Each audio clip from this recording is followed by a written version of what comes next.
Whew, like staying away from victim. Or blaming.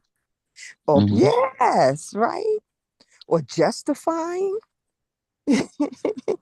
This is wrong because of blah, blah, blah, blah. I don't have time for that energy. I want to continue to create. So which way can I go and continue breathing through and creating? Hmm.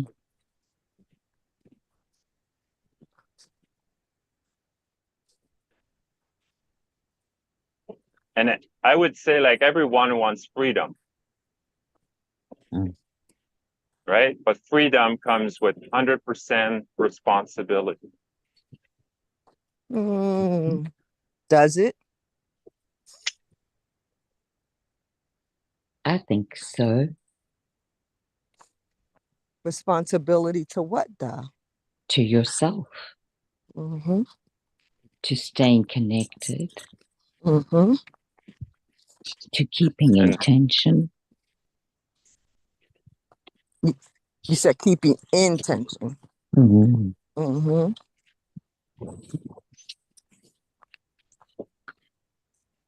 And allowing and receiving love. Mm-hmm. I receive all that. Mm.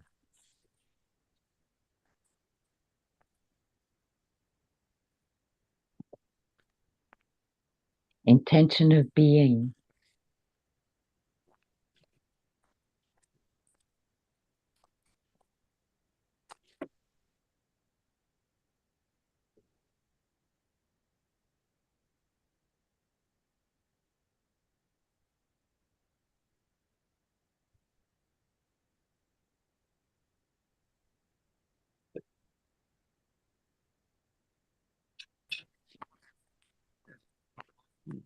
Thanks, Sindrell. What I got from your share, um, I heard awareness of space. Now, mm, now when I say space, I'll say, oh, you were filling in different roles. Roles, we could call it identities, right? We're just different characters. And when you chose to look at it from space, you said like, oh, I'm gonna look through the closing space, the limited space of a victim, which that's the close like and yeah. So there's the victim, and then you looked at it from curiosity. So victim is fixed, right? It can be only be one way. And curious, you're looking at it you're exploring it, looking for all the ways. Now, what we also find in this space, I heard you say, is like, oh, what is my tendency? What would I normally do? That's another way to look at, oh, what are my options? And all you're doing in that space is creating more space for more choice, for higher potentials. You're just looking for the potentials that you weren't able to look for before because our space was limited, our awareness was short.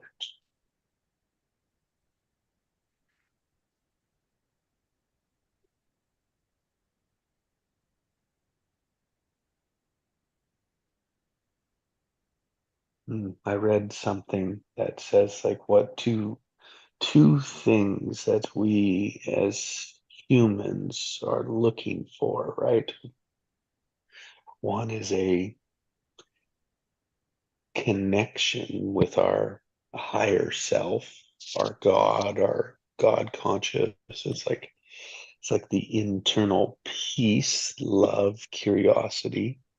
And the second is to fit in with others, to belong with another, with others. Mm.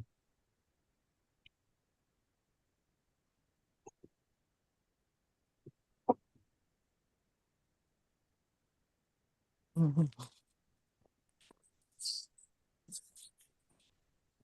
And so if it's like, yeah, like I was thinking about all of that, and it's like, well, really, each, so I only have right now, and meaning the present moment.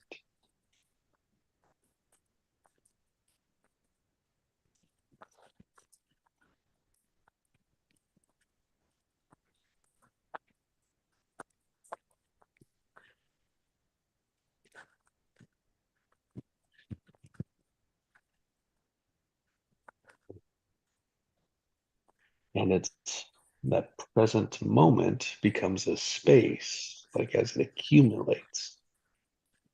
And it's what are we doing with that space? Are we doing what we've always done without any awareness to it? Is that like just keep doing the patterns? That is very fixed.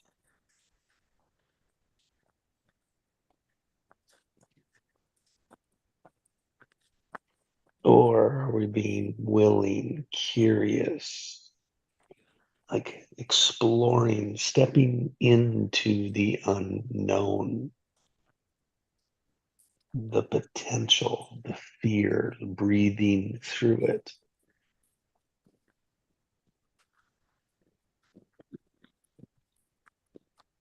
Love it. It's just what are we creating space for ourselves? Or are we shutting it down?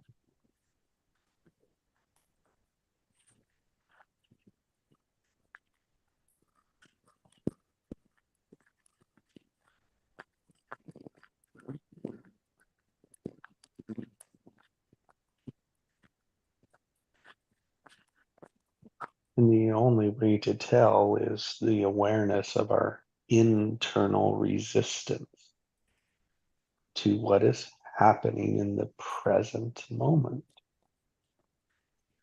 It's what is that? What's the source of that internal resistance? Because it's between something. Yeah, yeah, yeah, yeah.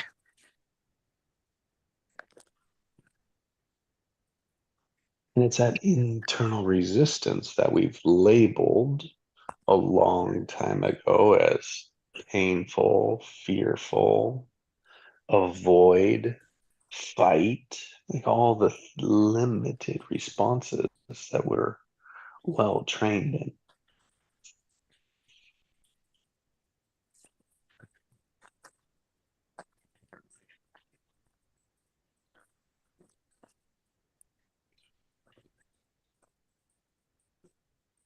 I can look at that inner resistance. Is that inner resistance, I feel, is that coming from curiosity?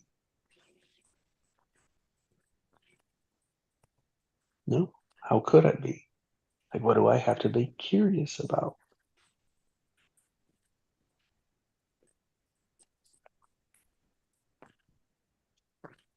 Am I open with that internal resistance? Am I open to it? And can I accept it?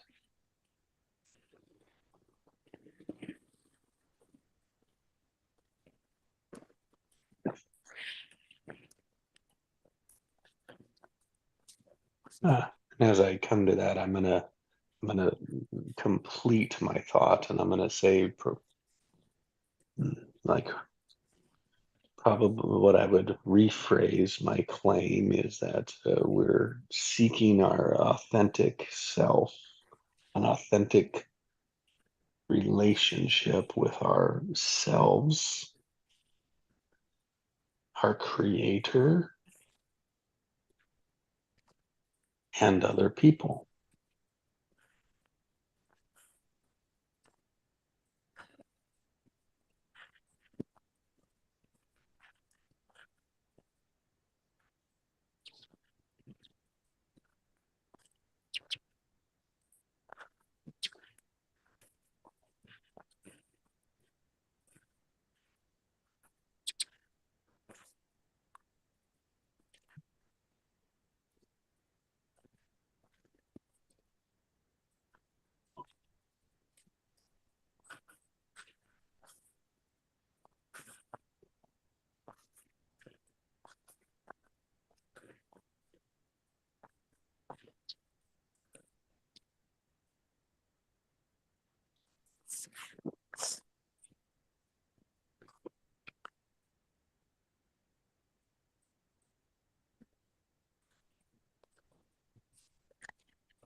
Yeah, there's a lot to unpack with your share, Jesse. I don't know where to start. Me either. I'm like, whew, I was here, I was deep seeking there, but I ended up with that authentic self kind of like took me put an explanation point on it because all of the past stuff that I've used to walk this path of life to have my connections, some of those were just based on structures and what's his name? Vishen from Mind Valley calls bullshit rules. Rules, he calls them. And there's this lady in one of my affiliate groups, as I'm learning more about the products that we offer. And I said, well, is such and such and such? She says, is that true? Who told you that's true? Would you is that a truth or an assumption? So I was like, let me go back and see where I got that from. She said, no, it doesn't matter. Go forward and ask the question, is it true? Well, if it's true or not, does it matter?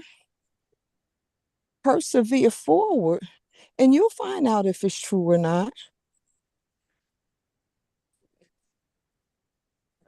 But my experience is what you're thinking is not true because that's not my experience. I was like, I like that. Who told you that was true? Mm-hmm. Somebody who doesn't know, somebody who doesn't sort, somebody who doesn't seek, somebody who just puts out assumptions. And because of their position or their presumed position, their authority, so they are the rule. No, no, no, no. Who told you that's true?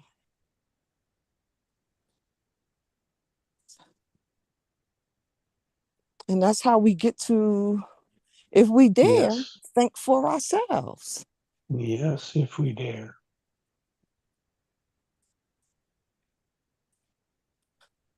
If we dare to think for ourselves or continue thinking the same way.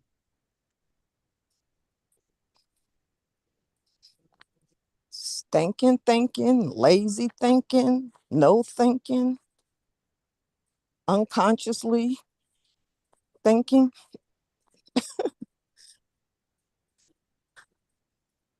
So the dream can mean anything you want it to mean. What do you need it to mean right now to get you closer to the connection with your higher self, connection with others that you choose to connect with?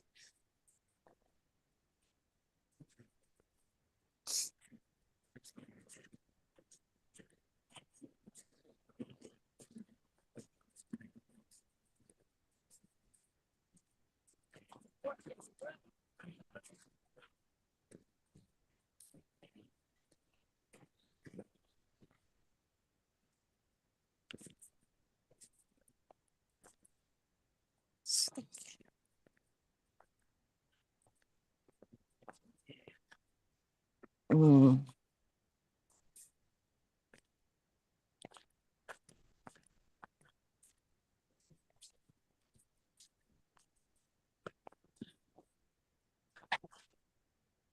For some reason, I don't see like any squirrels in my view, but in my mind's eye, I keep getting a picture of a squirrel digging a hole up and how the dirt is kicking back. And it's like, what thinking are we choosing to think? And when we kick back and leave the moments behind us, and because all we have is now, as you said, Jesse, and we kick back, what kind of thoughts, what kind of pile are we creating behind us? Are we creating vibrations of sharing resources, being open, just having something to offer?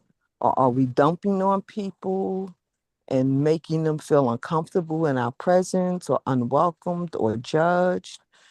As we go forward, what are we leaving? What path are we creating as we go forward? Are we building up a mound so nobody can really see where we've been or come on our tracks or be invited?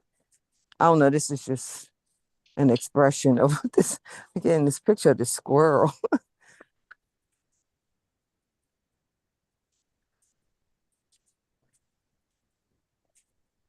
Yeah, I resonate a lot with space in all kind of scenario, right? If someone talks, do I create space for them? Do I hold space for them? Or I just like go in my thought, be like, no, no, no, they're wrong, they're wrong, they're wrong. No, no, no, no, that doesn't work. No, no, no.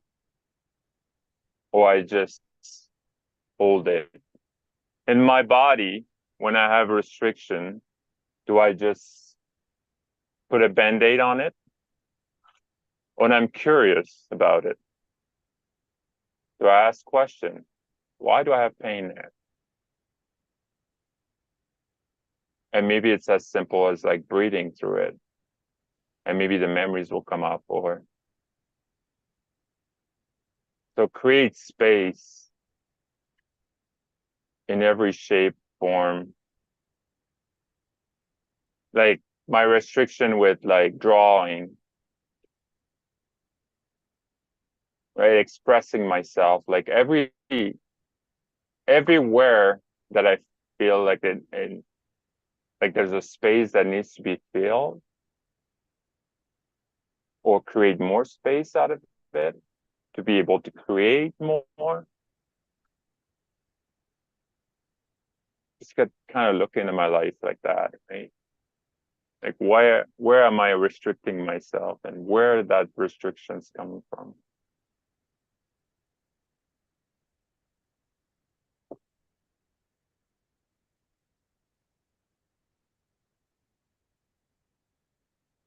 Yeah, and the whole idea about others as well is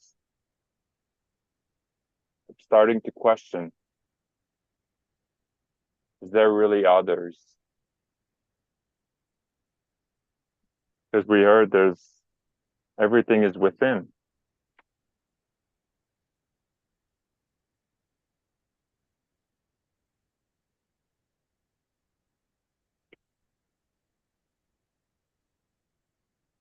Because the others are within as well. And I also heard like we're so clueless on right now that like we hurt people, but we're actually hurting ourselves.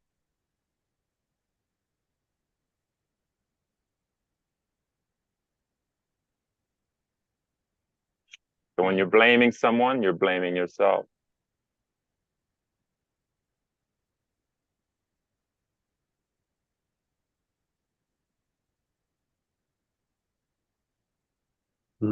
Yes, because we haven't learned how to effectively deal with ourselves, let alone ourselves with other people.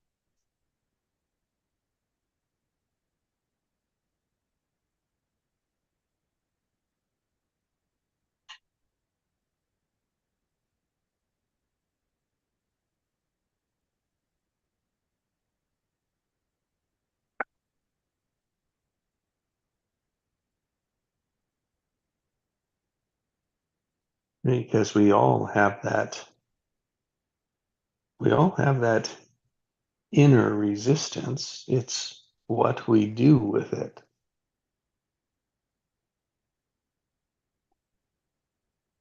That inner resistance is automatic. It's just information. It's telling us something, but so often we've built an automatic response to it that we won't go in and release what is that inner resistance. So we keep seeing it again and again and again, and he keeps coming up saying, "Oh no, just look at me. Breathe through me, explore me, be curious about why I'm here."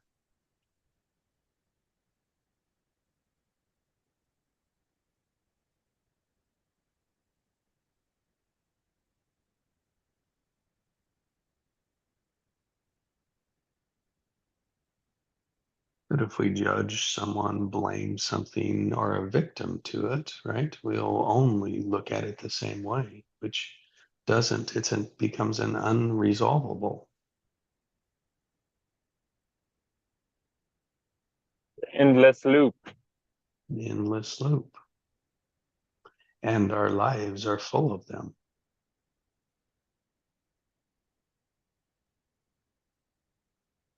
That Until we is start looking at meaningless. them, yeah. That, amen, amen, yes. Because our life is a combination of all those that are around us that we've listened to. It's like, well, that's not me, but it is who I am.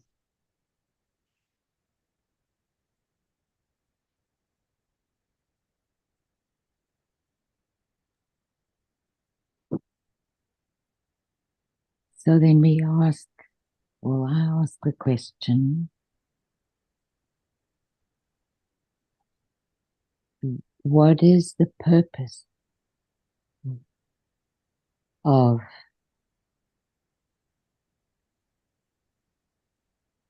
the way that things are in this plane of existence? And when I ask what is the purpose, I'm asking, what is the purpose of the boundary of the body?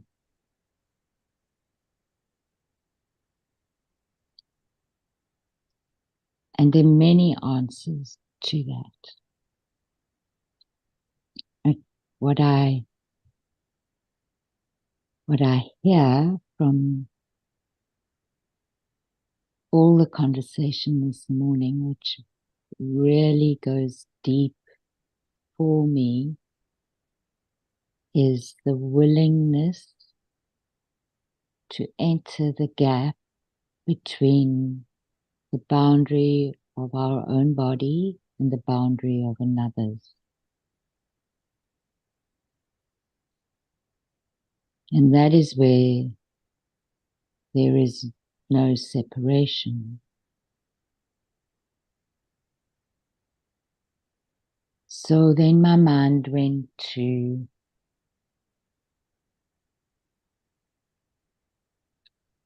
past experience and present experience of how important it is for me to listen and then reflect internally.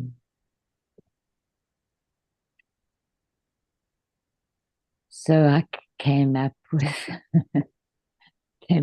the phrase bite size.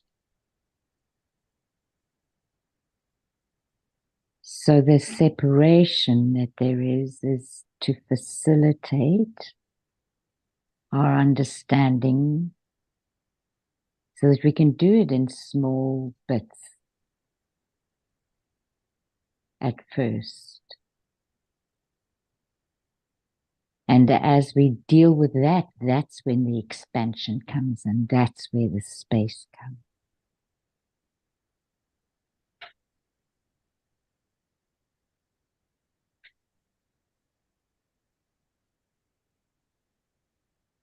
I mean, just reflect on the 2 years that we've been, almost 2 years now, that we've been doing this. And how all of our internal experience of life, certainly from what I listened to, has begun to be shaped and molded in a way that we prefer.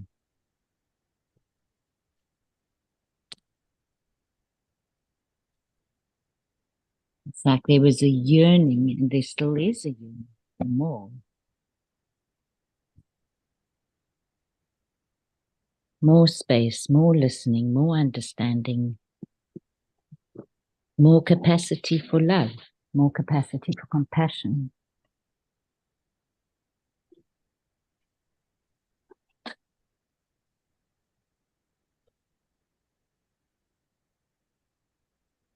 So I don't know where that takes us anywhere, but that's my share for now.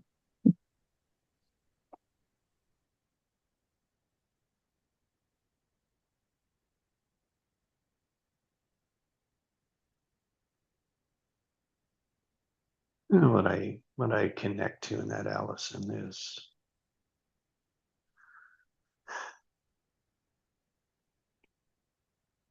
are we building momentum together, or are we stalling it and separating it to be right?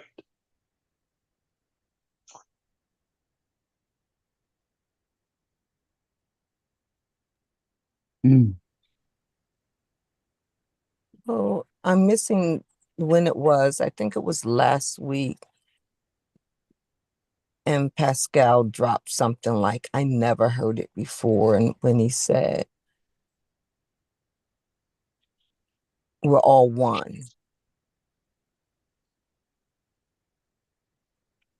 So as you ask that question, Jesse, I believe we're all creating together simultaneously. And I liken it to some people's energies I may choose to or not be around because where what their energy is bringing at the time, or their intention or unconscious tension, isn't, it doesn't fit with what I'm doing or where I am. Some nuts and bolts don't fit, but they're all part of the oneness. I think we're all creating all the time together. And there's a metropolis going on within each one of us all the time.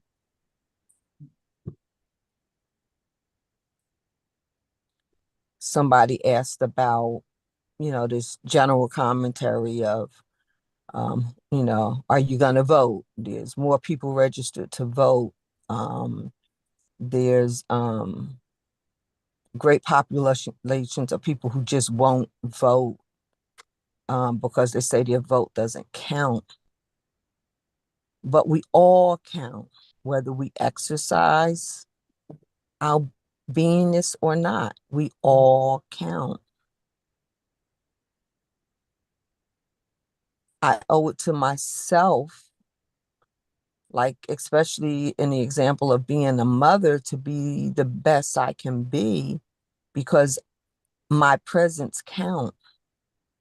And if I'm a deadbeat mom and don't show up, my absence counts too. So we're all one all the time. Whether we exercise, growing, knowing, being curious, or stagnant.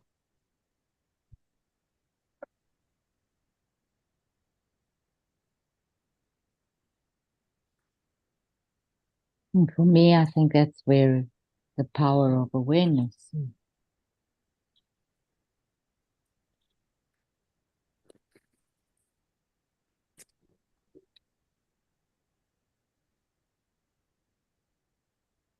So we influence each other hugely, way more than what we realize.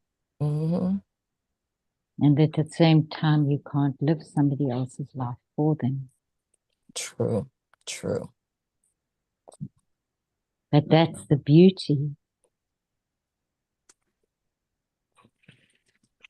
of both separation and unity. Mm-hmm. Mm-hmm. So, Allison, you said something about little bits at a time of awareness. This last program that I went through, the PQ Intelligence, I don't think I put the link in the chat. It did it in micro doses, like an exercise. A conversation might be 5 minutes, but then you get like a boost two or more times out the day. And it was like 2 minutes here.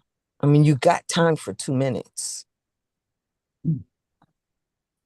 And to take that 2 minute time, oh, it's available. Let me, I can do 2 minutes. In the middle of anything, you can do 2 minutes.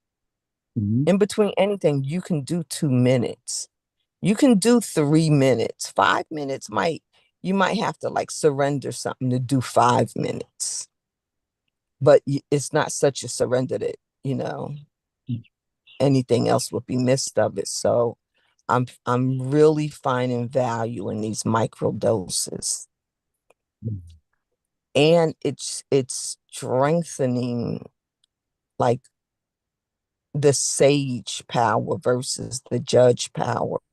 The judge is so, got it going on. I mean, it just rolls and drives the stick shift of my unconscious actions and thoughts, with its eyes closed. But my sage can do it too. But the sage is what I give it room for, and it graciously grows. And now it does antagonize the judge of me. The judge is like, wait a minute, that's what are you doing on my corner? It's like, so there is sometimes a little, consternation going on there, but it's such a small consternation that the me that I choose to be, it's just like, don't ruffle. You're all right. You're all right. Micro doses, like time release capsules. They you don't get it all at one time, and then it doesn't last. But that time release, here's a little, here's a little. It's sustaining. It's more sustaining. So thank you for helping me to. All of this conversation is helping me to appreciate what I've experienced over the last 7 weeks. And I can tell you, I've grown internally. For like 2 weeks, I was having headaches. I was like, I don't like this, but I kept going in the microdoses because my judge was retaliating. It's like, you taking over my territory. I'm like, no, you don't even, this is not your territory. This is not who I choose to be. I don't choose to be limited in the confines of your bullshit rules. Get over yourself already.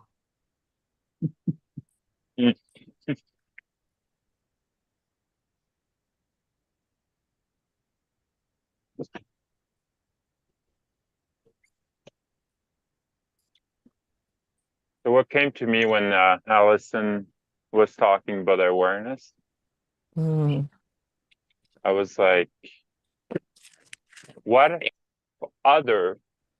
we call other people are the tool. I wouldn't say tool. I would say they're the one that hold the mirror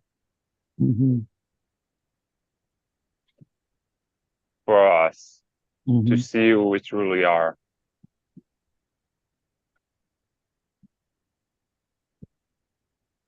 And like how you avoid people, right? We avoid people. We can't look in the mirror in some instance.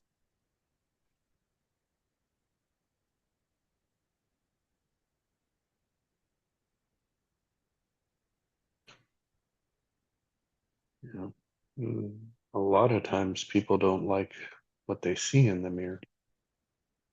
Mm-hmm.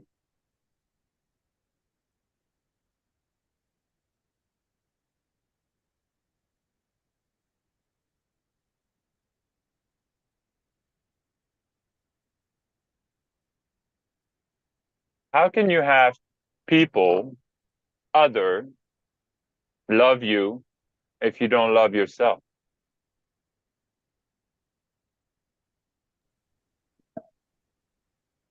That's a very pertinent statement. And we don't realize that that's the root of it. Mm-hmm. So let me walk through the flow of that. So other people, how can other people love you? How can other people love me if I don't love myself first? Mm. So which way is love flowing that way? Where does it flow from?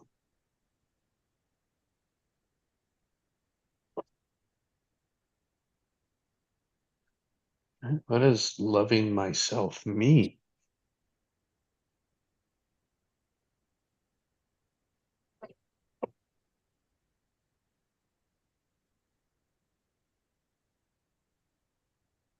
It means forgiveness Mm.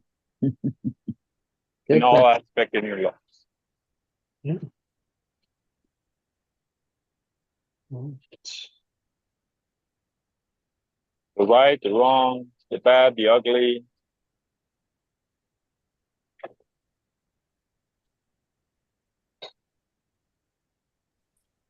Ooh, ooh, ooh, ooh, ooh. I got an answer.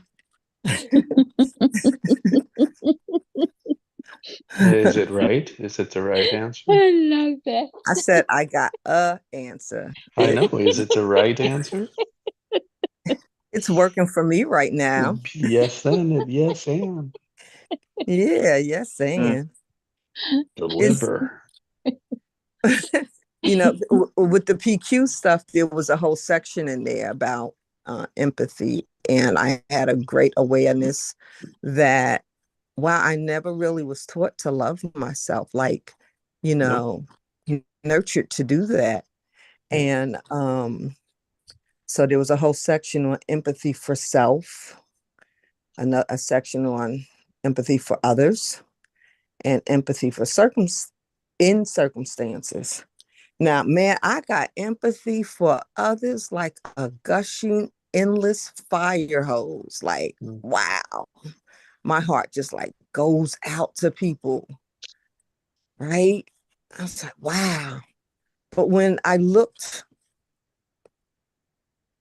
for the empathy to myself, it was just like a fire hose that had never been opened up. I was taught to treat people well, to be a nice person, treat people like I want to be treated, or treat people how I think they want to be treated. But I wasn't taught to take time from inner reflection to feel and see and know, to have empathy for self. And one of the exercises was to take a picture of your younger self, younger than 10 years old, and have empathy for her. And I I just there was I just didn't feel nothing. It's like it was like a heart wall there. It wasn't really thick like concrete, but it was definitely not flowing. Of course take care of myself for this and that and the other, but do I really? Do I do it as a regimen to take care of yourself, take your vitamins, get your exercise, eat well, Yeah, yeah, get a job, make money, pay your bills, be responsible? It's more like being responsible than it was for me to love myself, be responsible for myself, but I wasn't taught to sit with the wisdom of loving myself. And the difficult thing was, so I was like, well, my 10-year-old self, she really intimidated me because she had it going on. She wasn't worried about nothing. She wasn't living in limitations. She was enjoying life. Everything was, everything was that she could imagine to be popping was popping. It was so much to discover at my 10-year-old self, my 8-year-old self.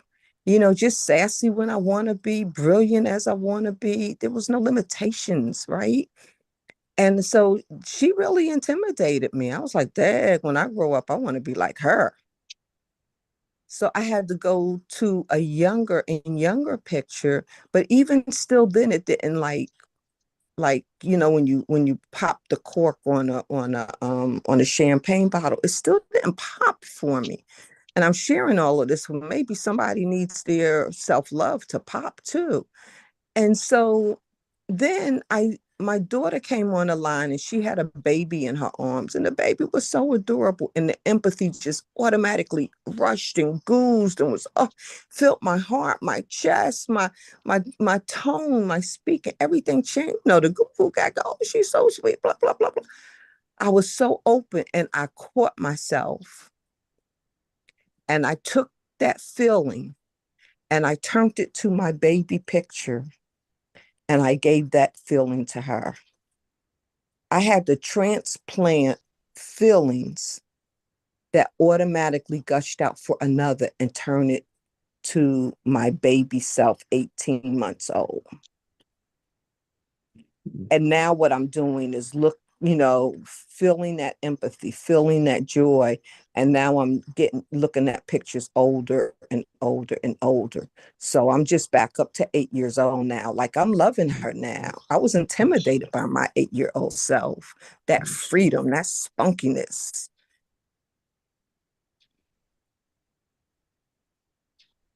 So loving yourself is being able to have like endless gushing empathy and wonderment for self.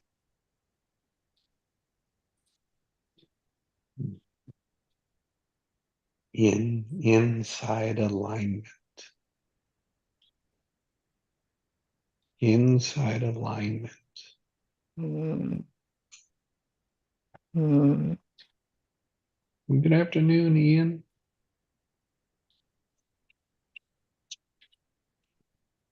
Hi, everyone. Welcome in. Good afternoon, Ian. Hi, everyone. So if we're like in the conversation of loving ourselves versus love from others,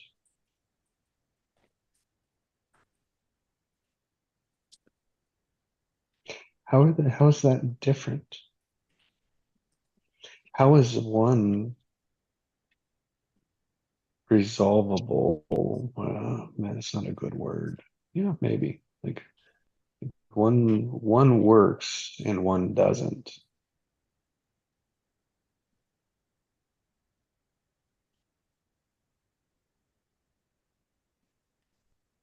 Mm. Yet we think that it is the other way around.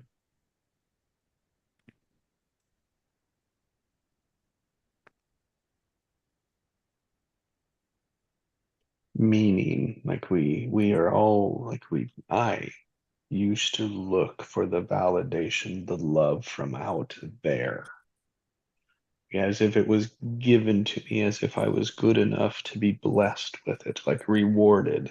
So it was like, oh, it's a reward, which meant I always had to do something for it. That is an unresolvable loop because it's conditional. Mm-hmm. So it's conditional whether you're going to love me or not. that is not a foundation. That is unbalanced. That is unstable. That is wobble. That's an earthquake. That's going to happen at some point.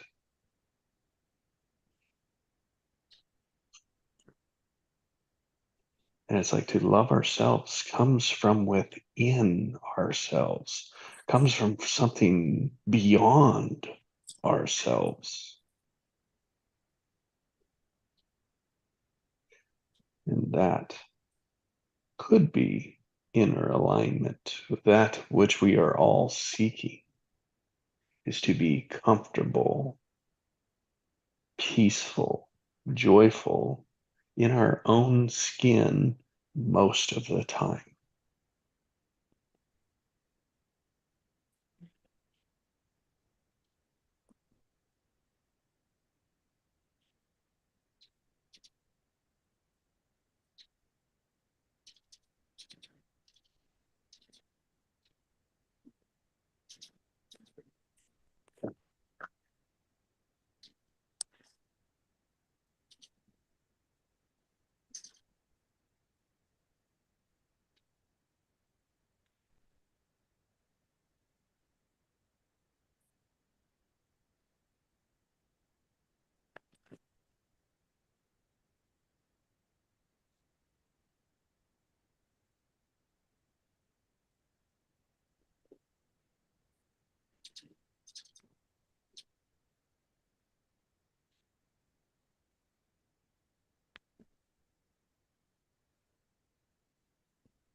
I have fun with this phrasing. It's we all learned how to deal with our emotions. Nobody taught us. Nobody showed us how to be effective.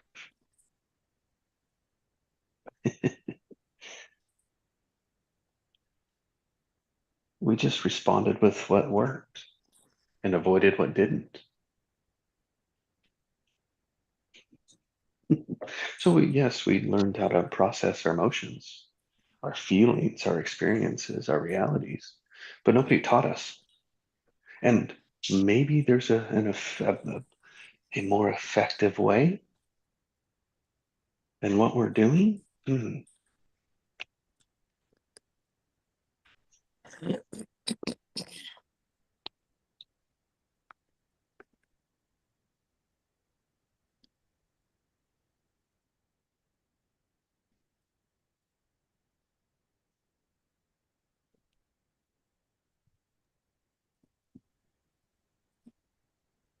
So just when you say that nobody taught us, but we learned what worked and what didn't work.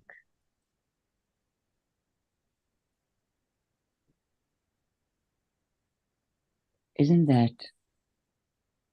part of how things are taught?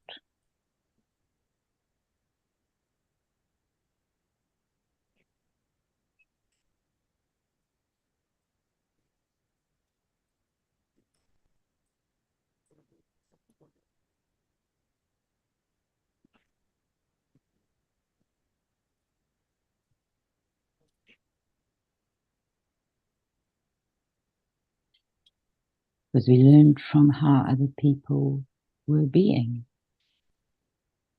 Yep. And bring it to the intention, like to the awareness, to the purpose. And historically, emotional conversations have been bypassed, ignored, forgotten, like not important. Mm. You know, and that was just society structure, right? So that is what has taught us, which was those before us, who those for before, right, didn't have it either. didn't have it found right at the time.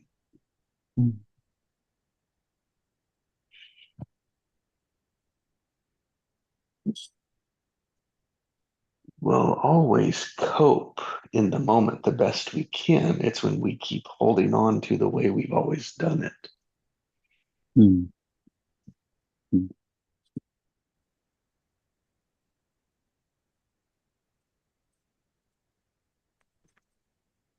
Yeah, we got told that it wasn't safe to show our emotion. So we're master of hiding them.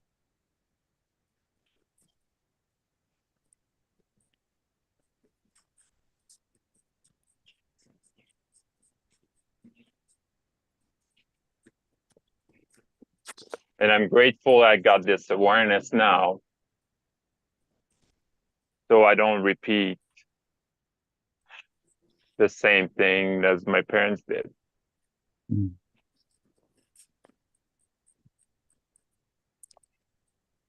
When you say masters of hiding our emotions, so I get the sense like when we're not showing our emotions and we're hiding it, like you play hide and seek, you're contained.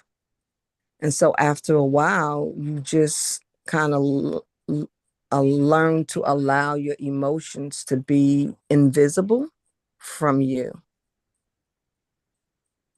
And that is maybe how our genius self becomes submerged and not actualized as we grow.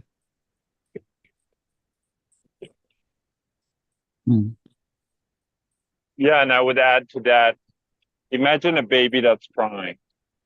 And the parents are like, stop crying, stop crying, stop crying. And it goes like, so I believe what the baby is doing is storing in his body through the breath.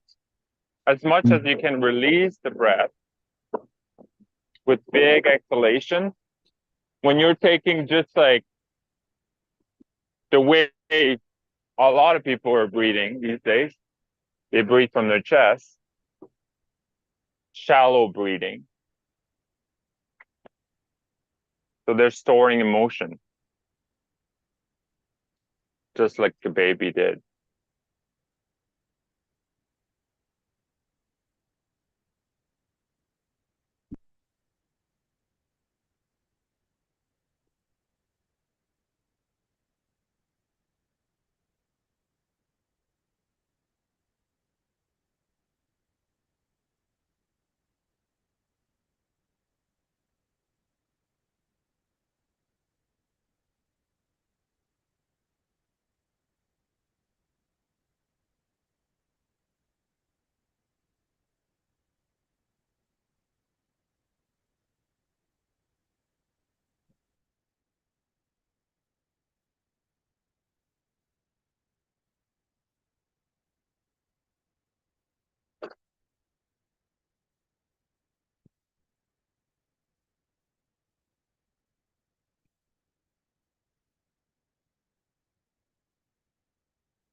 Am I still on the call? That's what I thought.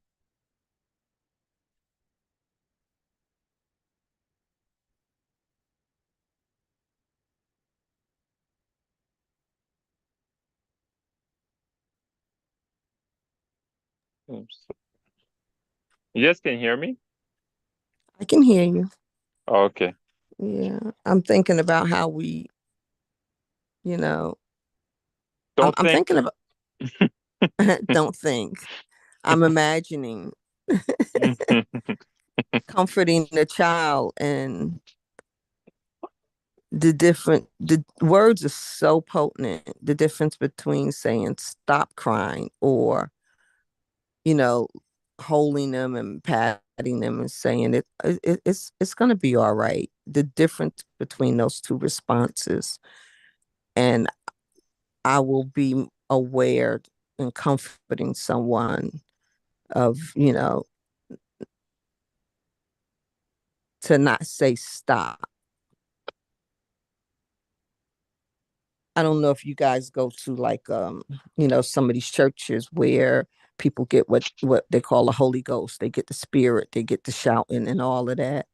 And I've been in a church where like they try to subdue the person. I'm like, release them, let them experience the experience of what they're experiencing. That's what would rage up in me. It's like, let them feel it, and somebody else said, I said, why do they do that? They said, well, they have to become more mature with how to process the spirit. Well, how were they going to become mature with something when they don't even know what it is? You got to open up a gift box and see what's in there before you can wear the dress inside. And it just was like I didn't get that about the subduction, the subduing of the spirit. I didn't get that. So I'm coming, see. Yeah. But I will be aware of helping to give space for that baby crying or person crying instead of telling them to stop. That was good. Thank you. Thank you, Sandra.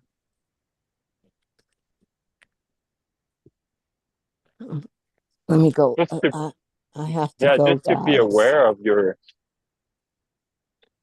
what you're doing. Mm-hmm.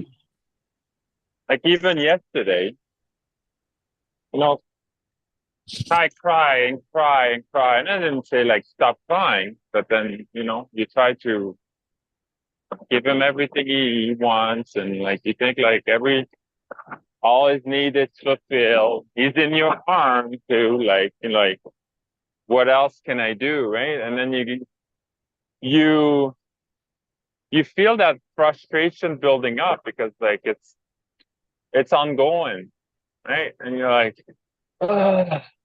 Like, but then like I was just like, well, what else I have to do? It's breathe, breathe, breathe, and asking, how's it for me?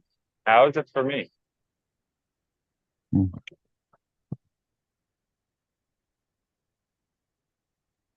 And that's and eventually stop. But yeah, like, did I resolve the issue? I don't know, right? But it was like kind of like create that space for myself And for him. and for him, right? And like kind of step back and be like, okay, let's not get caught up with the situation here Mm. and breathe.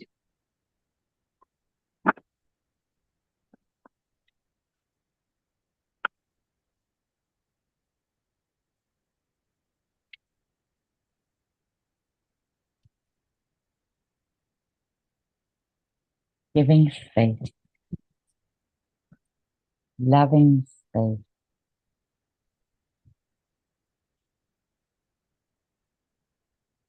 Using space. Appreciating space.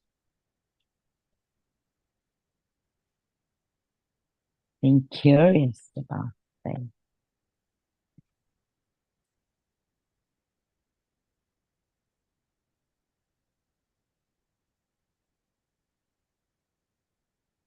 imagining what else it could be.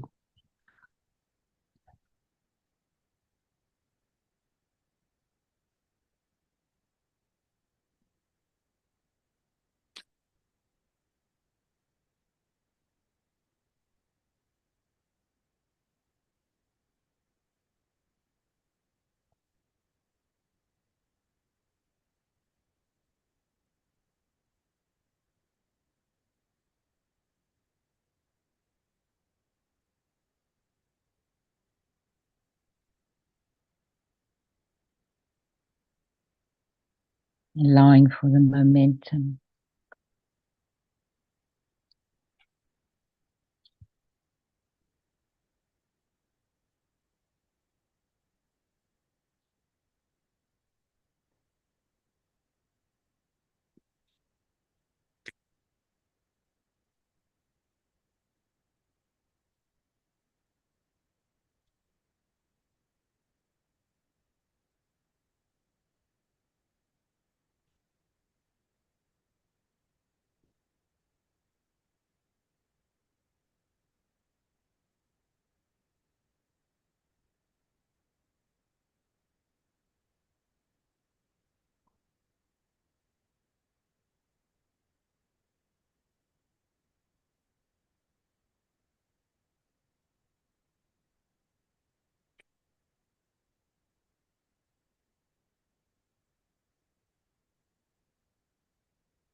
Pascal, with you talking about parenting. There are two stories that I thought of, that I came across long after Kaylis was in her tweens. So it was after her most formative years, I would say. And not that I didn't have this knowledge available to me before, but these two stories really brought an enormous amount of clarity for me. And the first one was in a book called In Love with the World that was written by a Tibetan monk. His name is Yungi Mingyur Rinpoche. And he was born into a family in Tibet that was in the lineage of doing spiritual work. So there were generations of questioning and experiencing the oneness of us. And I've been trying to look into in the book now to find his actual words for you, but I can't remember where in the book the story is. But as a little boy, he goes into town with his dad and he sees a red bicycle. And he can feel his heart pounding when he sees this red bicycle. And he says he must have been about 5 or 6, I think. And he's holding his father's hand. You know, they're walking in the street. And his father sees him seeing this red bicycle. And his father smiles at him. And then he wags his finger. And he says to him what I'm summarizing as, be careful of possession. No grasping.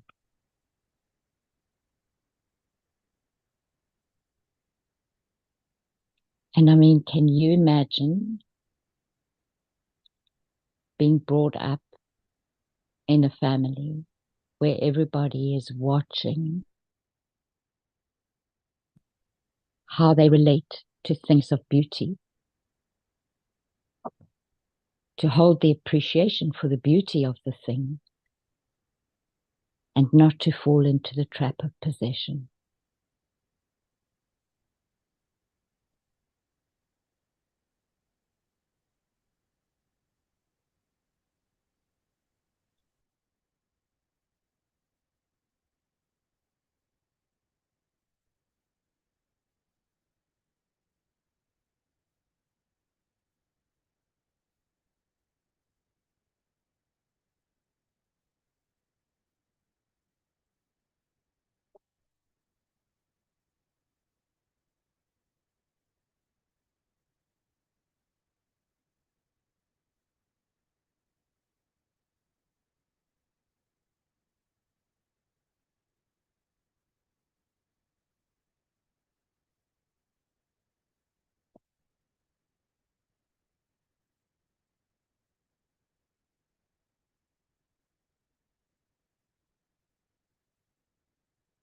I'm sorry, Allison, like it was extremely loud where it was, and then like I lost the story as like when you saw the red bicycle.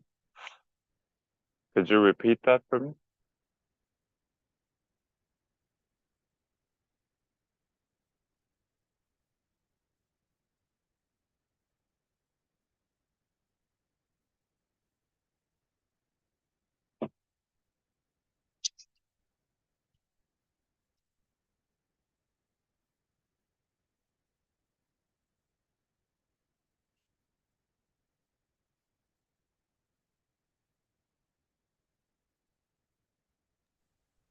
It looks, did she drop off?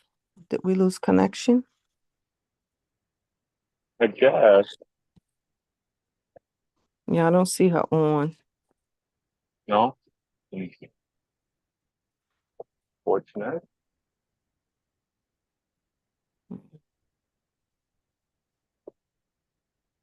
Well, what did you get from the story, Bill? Unfortunately, I had to assist my neighbor and I had my volume down.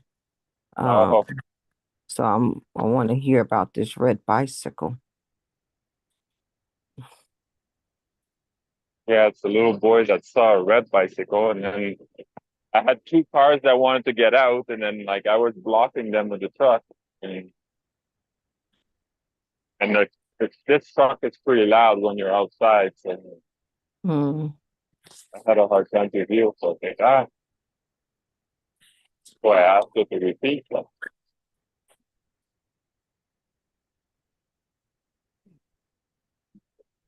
Mhm. It's usually around 9:30 between 9:30 and 10 that she has to drop off. So I don't know if she's coming back on. Yeah, I don't know. Yeah, Hmm. hard to say. Hard to say.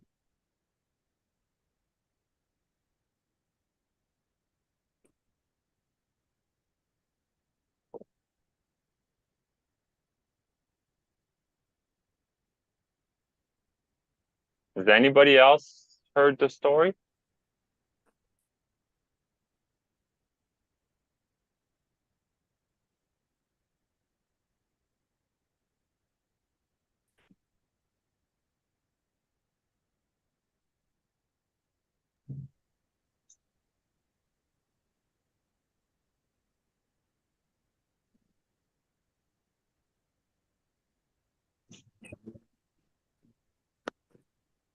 I didn't, Pascal. I just heard the end of it.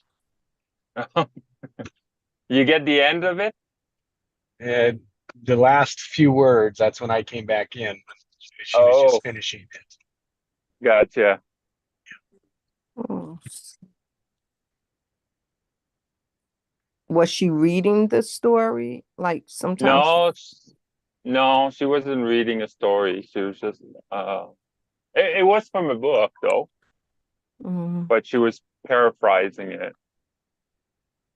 And it had to do with a little reflection onto parenting. Yes. Uh-huh. And she was supposed to have two stories, and then that was the first one. But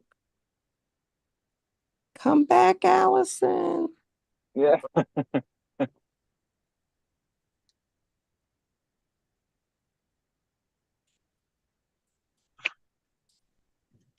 She's Oh, back. I'm so sorry. I don't know what happened. I was like Pascal talking away. So much happened while you were gone. We're like, who heard the story? What's the story? Tell us the story. I'm like, where's Allison? I was like, come back, Allison. And you popped right back. Oh, So please forgive me. where did I drop off?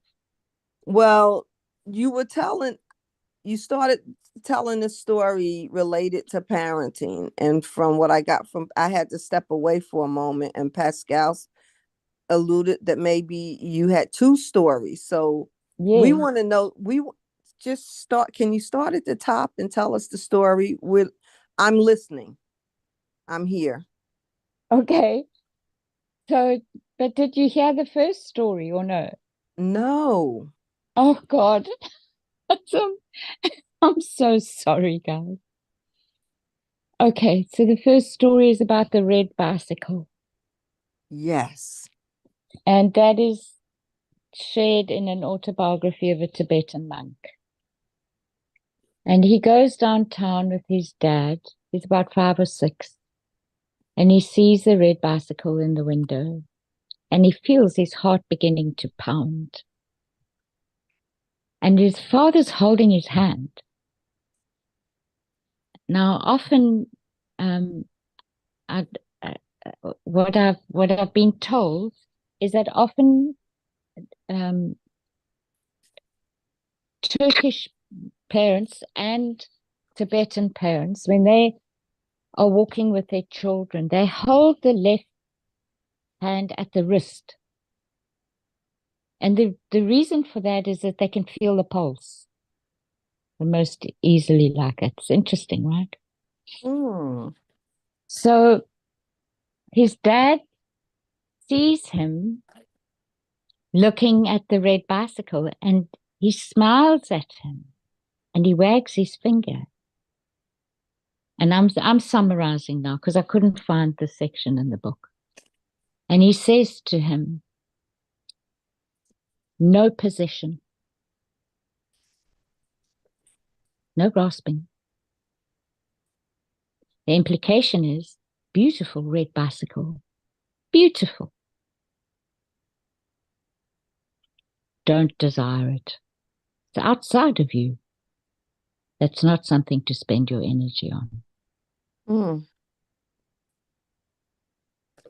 So that was his first lesson in his memory of the importance of not grasping. It's not the amount of energy that goes into that can be spent elsewhere. And then the second story was Sadhguru with his daughter. His mom died at 7. And until then, his daughter was 7 when his wife died. So until then, she had been with the two of them and hadn't been in any formal schooling. And a little while after she had died, he decided that he probably does need to send her to school because it was just him with her all the time.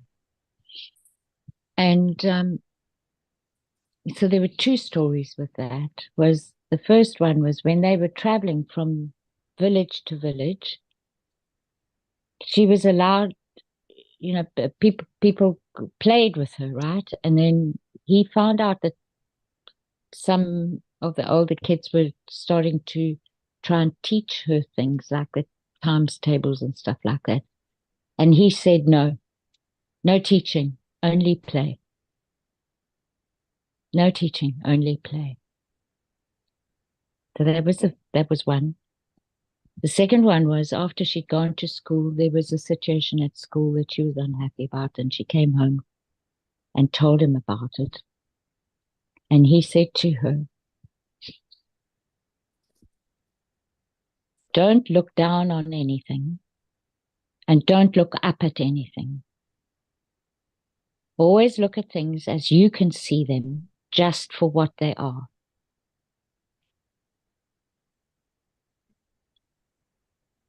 So that's a discernment between what is and what our judgment is of it.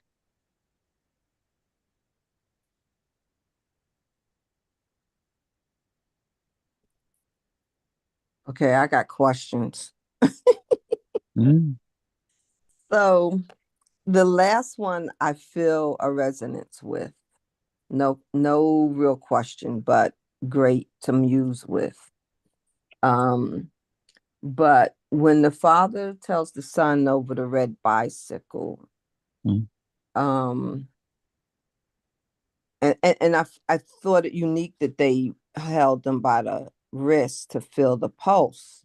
So the father was aware of the excitement stimulated in the child, I presume. I make that up, right? From what I've heard, I make that up. Okay, that's fair. But the lesson is that the child was excited over the bicycle, and the parent teaches them that energy is better used elsewhere. Where is the elsewhere? The elsewhere was implicit in terms of how they lived as a family. Okay. That inquiry internally and being in silence needed a lot of energy. Mm. Okay. All right. I'll muse with that for a little while. And the other one that caught me was no teaching, only play. Yeah. What is I could use some more on that. Any conversation from any of us here. What did you get from it, Allison? What I got from it was that there was more than enough stimulation of the mind in her environment for her to learn, for her to follow her own impetus rather than have somebody else instruct her. Okay. It reminded me of my father telling me I couldn't get a job like all my friends were getting jobs. No, you don't get a job yet. Once you start working, you'll be working all your life. Of course, I didn't appreciate it, but I do now. Yeah. Yeah.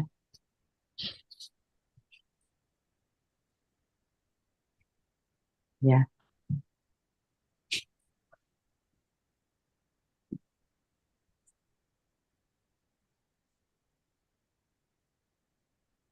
Well, hello, Jenny. Welcome. This is kind of funny. I guess you popped up in my pop-up and my pocket logged me in while I'm finishing mowing the lawn. Ah, yeah, there you go. So I had the Hi, blower Gigi. going. Hey, Allison. Hey, Jesse. Hey, Pascal. Hey, Sandra. Who did I miss? Hello. Hey, Ian. Hello. Makes me Wow. pop What a into a great song. popping. It's so nice to have you back where you belong. Oh, sing it, baby. You're looking swell, darling. I can tell, darling. Nice to have you, Jenny. Thank you. I actually will have to drop because I'm hosting a call in a little bit, but I was happy to see your icons, at least your faces, and I will love to catch up at some point. But I heard something about fun and amusement, and so it's fun and amusing to see you, and I'll take that energy into my next adventure. So I'm sending love to you all. Love you Bye. too. Yeah, you Bye-bye. too. Bye-bye. All right, Bye. bye for now.